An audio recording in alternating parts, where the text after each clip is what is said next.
From a Teutonic terror to a Belgian big shot at number 5, this weapon takes doors off hinges and kicks like a mule. FN FAL. Type, semi or fully automatic rifle. Country of origin, Belgium. Caliber, 7.62 by 51 millimeter. Cartridge capacity, 20 rounds. Muzzle velocity, approximately 2,700 feet per second. Rate of fire, 650 to 700 rounds per minute. Throughout the period of the 60s, the 70s, and the 80s, the FAL became a symbol, a very cool-looking symbol of Western civilization fighting for freedom in all kinds of cesspits.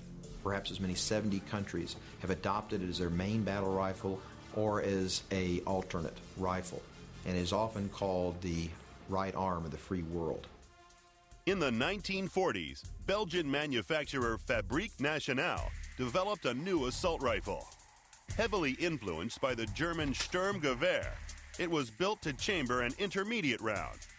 But then fate intervened.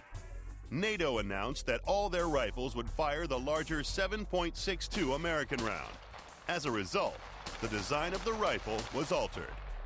The 7.62 by 51 cartridge almost overpowered the design. And the result is that the FAL has been stretched to its very limits of its design.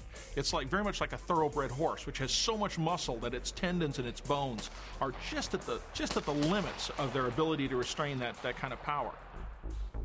The FN FAL tamed that power and developed a reputation as a big hitter. In the jungles of Vietnam, it gave good service to the Australian Army. And during the Six-Day War, Israeli troops armed with FNs swept aside the Egyptian army.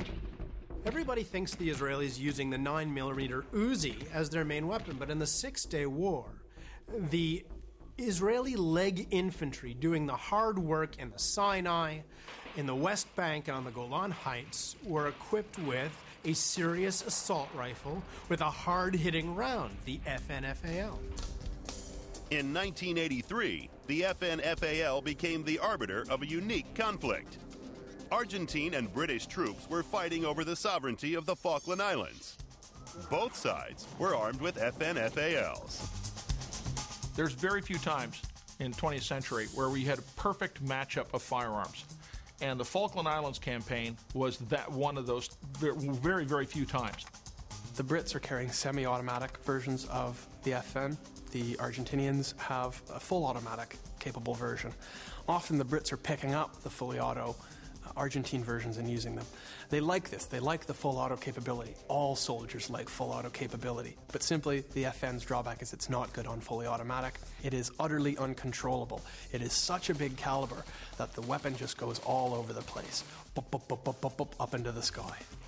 Despite its deficiencies, the FAL has proliferated, from the armies of the free world to the war zones of Africa and the Middle East.